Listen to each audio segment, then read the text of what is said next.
You're on. The fellow, do I look good? Okay. Uh, there was a few amazing things about the Jimmy Dean show. It taught me a lot in show business, too. Jimmy Dean would not bill Jim Henson as doing Ralph because he said, my audience believes Ralph is living. So that was either because he didn't want Jim to get billing or some other craziness that I don't know about. But Jim started that show at $3,000 a week, ended up at $7,500 a week, which was the top ever, top weekly salary paid then, because he kept the show on the air, which was amazing. I mean, it's just an amazing thing. One little dog. And people used to come on the show asking to perform with Ralph, because sitting at the piano with Ralph was a big thing. Nice. So now you left Morris in 64.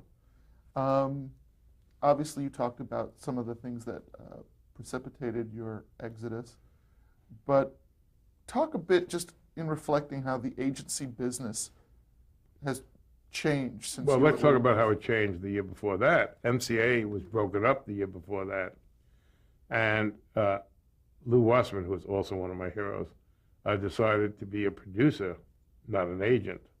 Which we'll talk about why that happened. Well, why I really think it happened, or why it happened? Both. Okay. I really think it happened because Bobby Kennedy probably had some sort of side vendetta against MCA, but that's my theory. If you add up all the stuff that happened before and after, it probably fits in. They broke them up because they were being agents and producing, and they said it was a conflict. Obviously, we've done that as managers and produced, and I still don't believe it's a conflict. No one else does.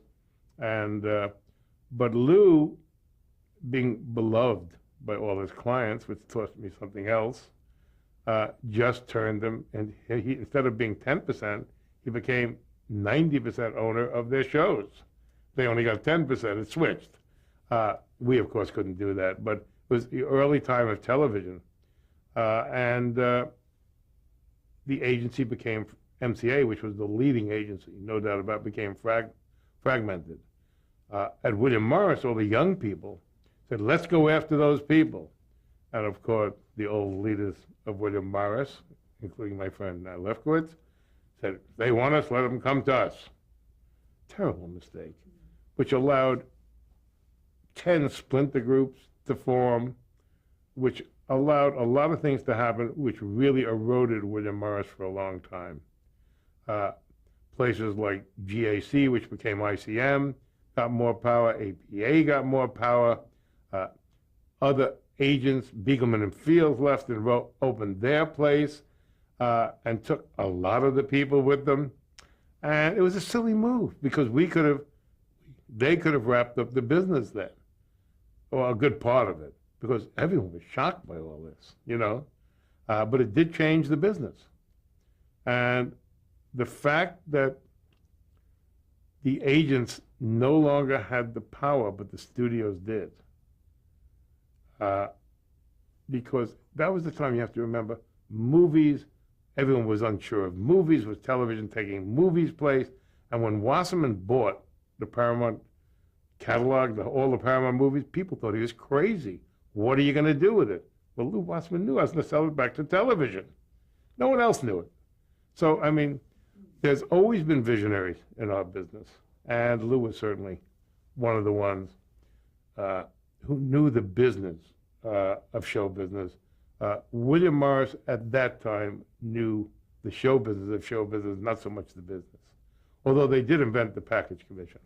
Talk about packaging, both the idea of packaging and also what the package commission replaces in the minds of those involved. Okay, it's very simple. Everyone hates to pay commission. So in the devious mind of the agent, and I say that really kidding, how do they get more money and make believe they're doing a favor to the clients? Well, they said, if you pay a package commission, in other words, a piece of the budget, and in those days, you have to realize, in the 50s and 60s, no actor was sophisticated.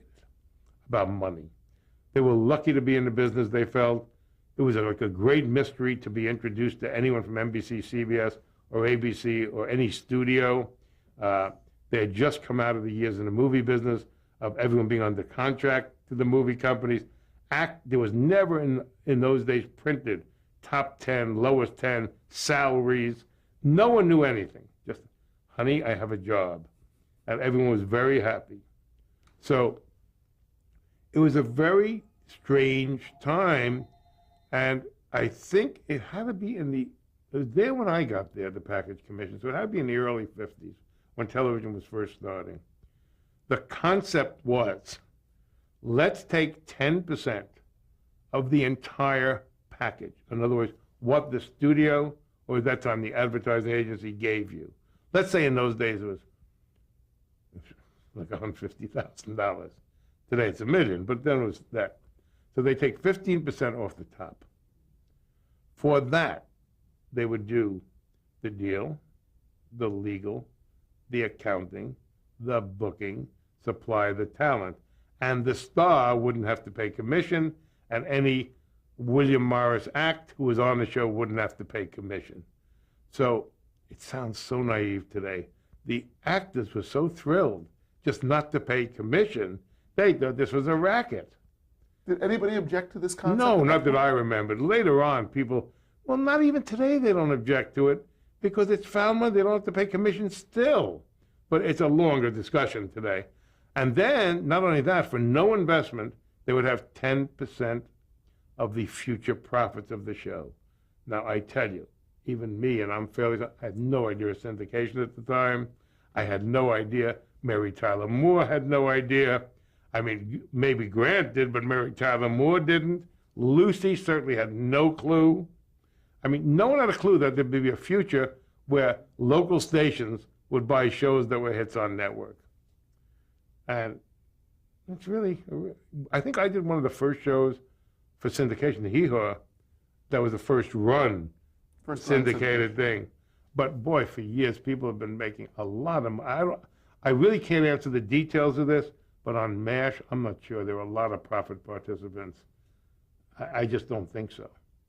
So it's all changed. The original package, I believe the agents deserve, because they did everything. And they would have someone there all the time. They were really like a producing partner, without calling it that. So I think it was a good concept, and they earned their money in those days. Up until yesterday, when it was sort of more like, I represent the star, you have to give me a package commission for just being there, and never doing a day's work. So it's... So you think that's essentially how the whole concept of packaging and packaging commissions have changed? Oh, yeah. I mean, and that's a broad statement. It changed. William Morris, for a long time, was the only agency charging 10% package commission.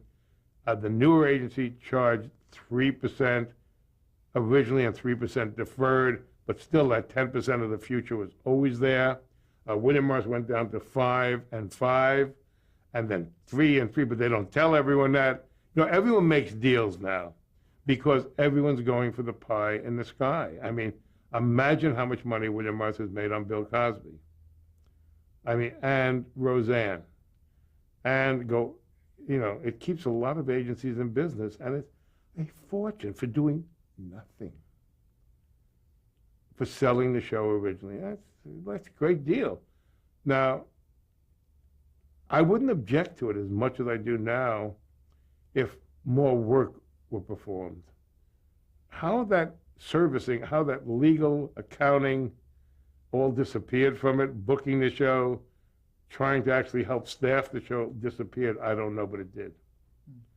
And packaging is still very prevalent. With this economy, this is now 2001 going into 2002. I don't know how long in this economy with the vertical integration of corporations it's going to last. I don't know. Now, I do know that if you control the talent, you'll always get something. I don't know if it'll be a packaging commission, a fee, a executive producer fee, but if the talent won't do it without you, you're going to get something. If they can get to the talent directly, you'll get nothing. It's that simple. So it's very interesting. That's a whole other discussion, though, but it's part of what I've gone through, the change of it all. You know, and that's now with the networks owning 50% of the shows before you walk in, it's going to be very hard for them to have to give away 10% because they're financing most of the whole shows. So we'll see. Well, we'll certainly get into how the business has changed as we Okay. go through this. But in circling back and talking about you're leaving William Morris, I didn't leave till I have a job. I wasn't a dope. well, talk about Okay. what you left to do. I left. Here's what I did at William Morris, okay? Because of Aaron and Zausman, I signed them to William Morris eventually. And that was a big signing for William Morris because they were hot producers. And the little kids signed them, and they wouldn't sign without me taking credit for it. It was great. Then, little by little, I kept signing people, including Jim Henson, who no one understood there, but it was it was making some money, and it helped their package of the Jimmy Dean show.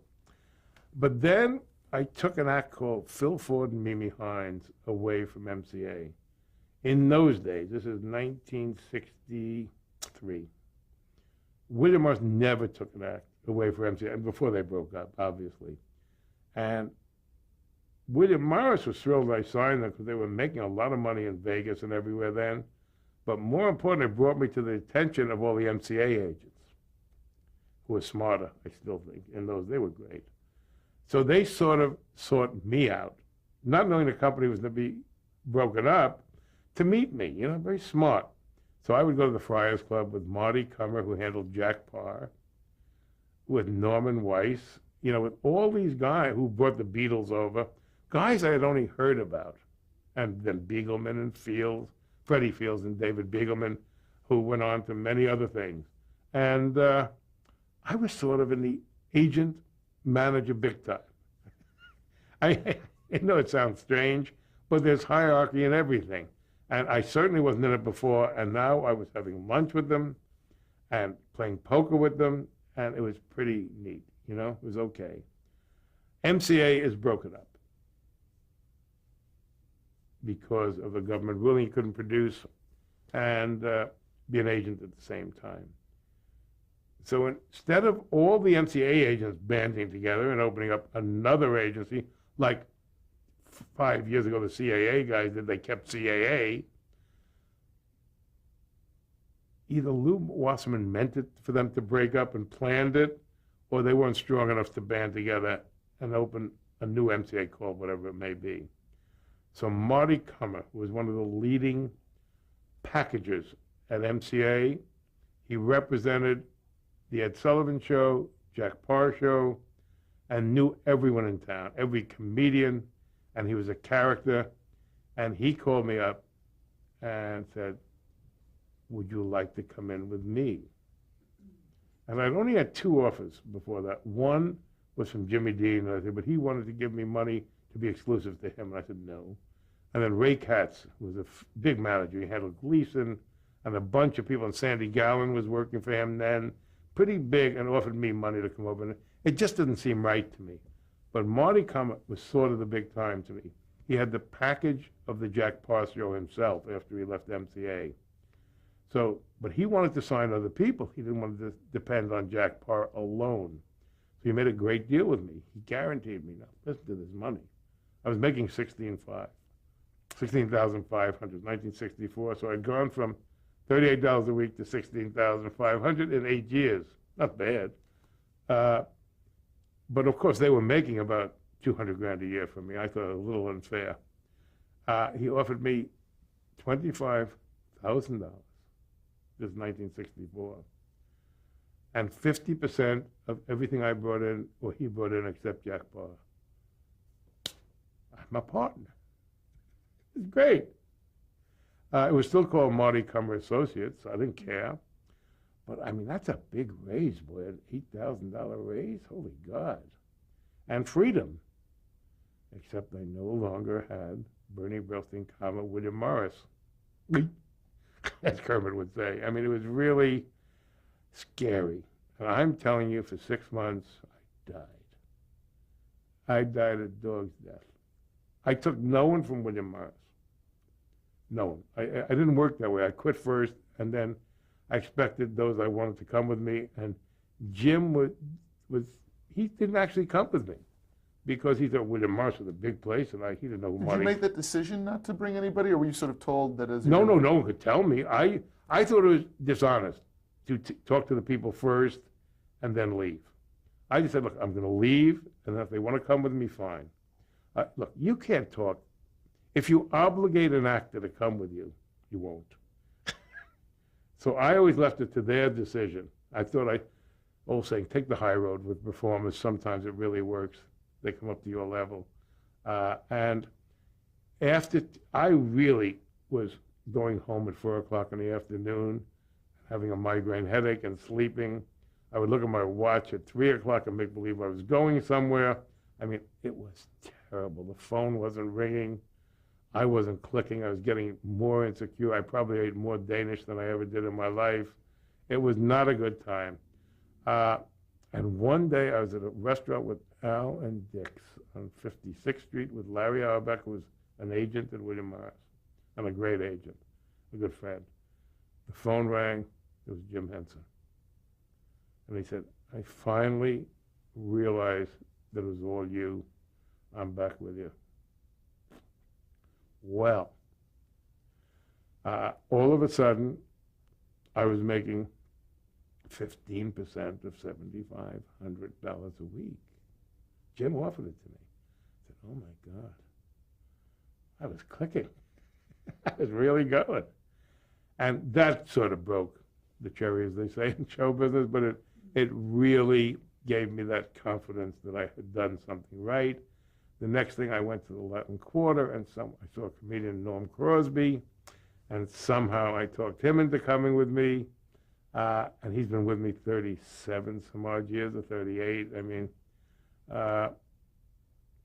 and it started to happen. And then I brought Jerry Weintraub into the business, who was only client was Jane Morgan, who he was marrying, but she paid a lot of money.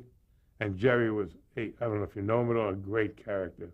His Ocean's 11 is coming out in 2 weeks, but an amazing character. He sent Sinatra on tour and Presley on tour, and he was really something. Talk about sort of the chemistry with you, Marty Kummer, and Jerry Weintraub.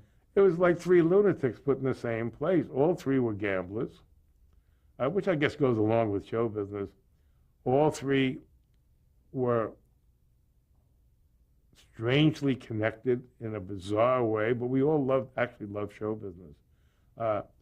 Marty was the state MCA guy who knew talent loved him, but was too busy betting on ball games to ever really concentrate too long on the business.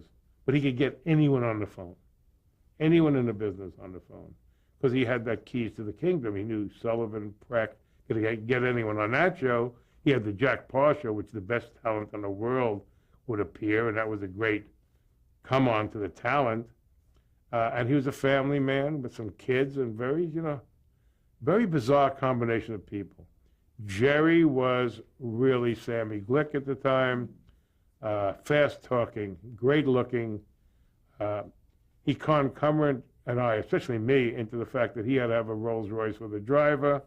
We were each making $33,000 a year, remember? Which the company paid for. Which the company paid for, but he needed it, and I took the subway because I didn't drive. So I wasn't as smart as I thought I was, but I got a ride once in a while in the limousine. And it did us no good. It did Jerry a lot of good, you know? But you have to learn these things. We signed a lot of people, strangely enough. Jerry signed the Four Seasons. And the most interesting part of it was Marty Kummer took me down to see Second City. Yeah, which was really the best thing that signing with Marty Kummer had ever done. And I'm trying to think of the year, put it in context. It had to be 69, maybe 70. No, I was out here then. It had to be 66, 67, okay?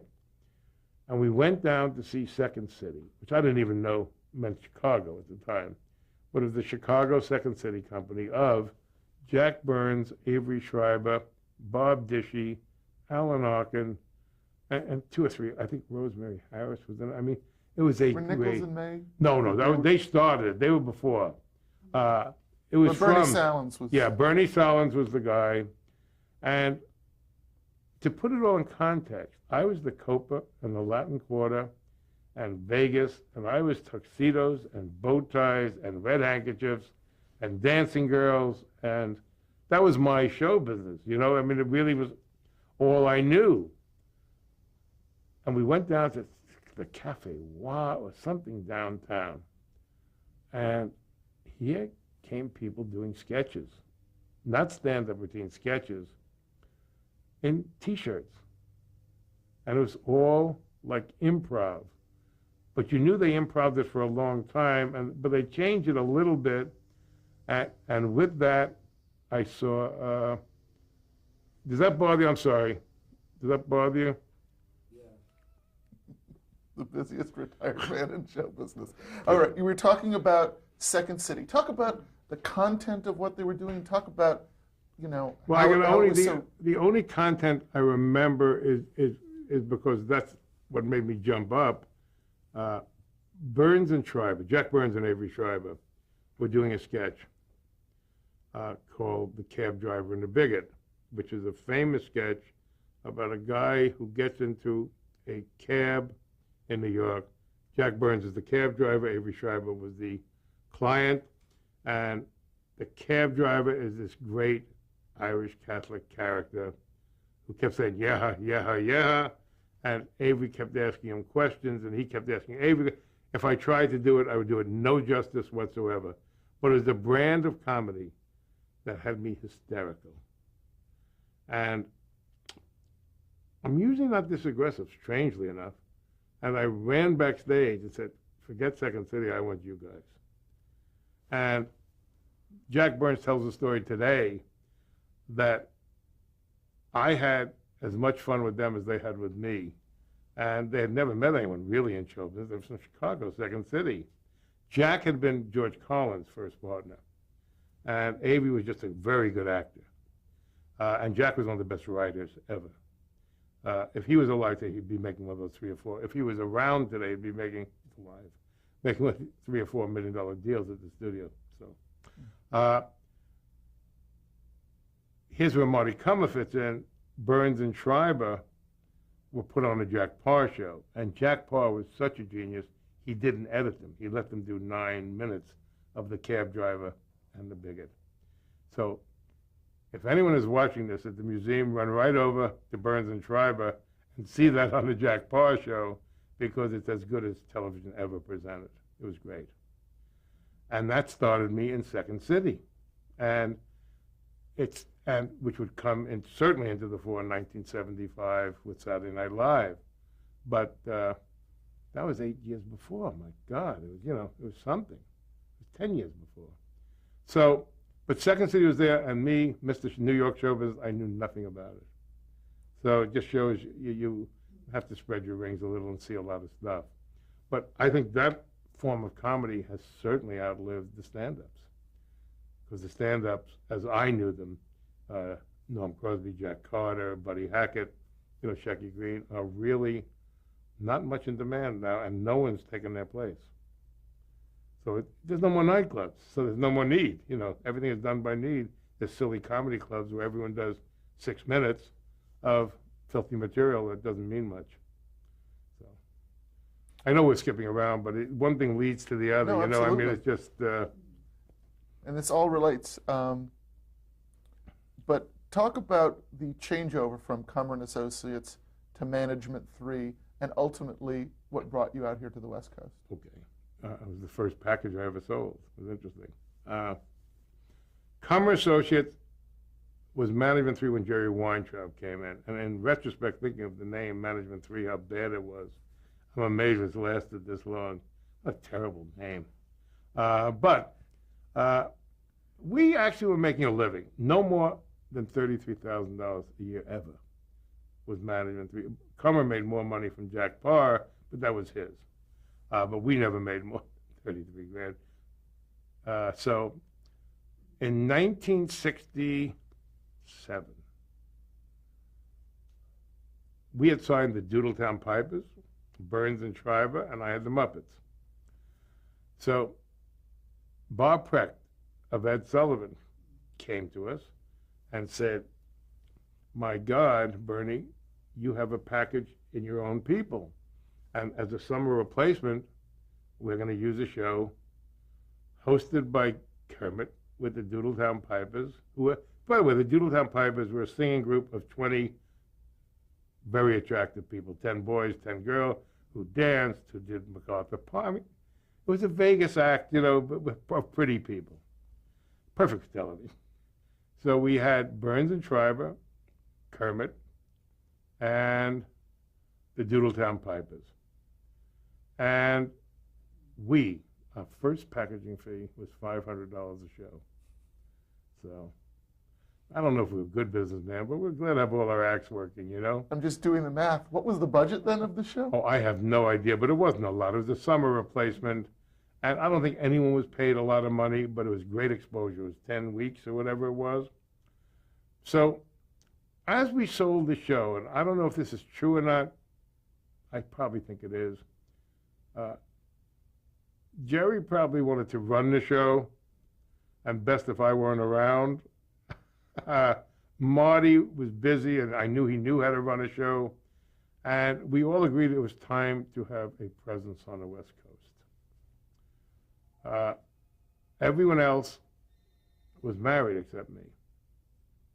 So who's the logical guy to go to the West Coast? I was also going with a woman at the time who had 2 children. I was tapped out, I had gambled, and my future in New York wasn't looking too good on a human level.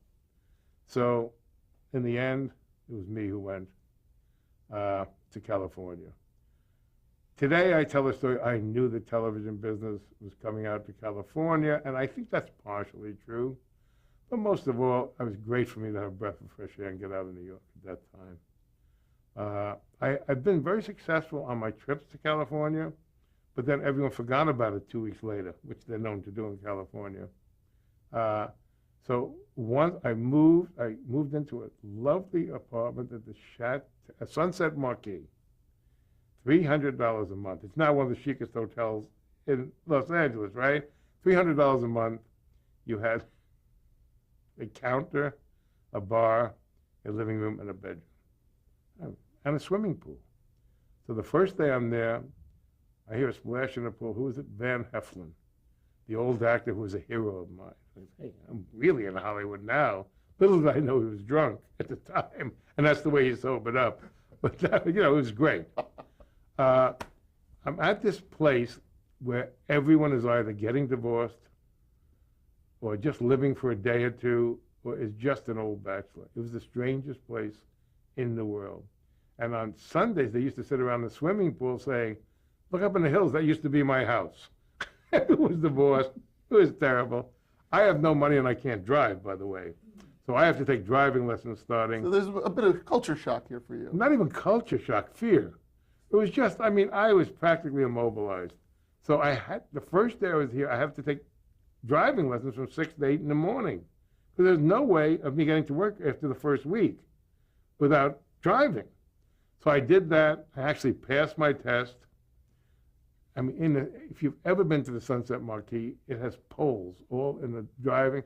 My car, new car, looked like a wreck after the third day. I'd bang into things. I didn't know what I was doing.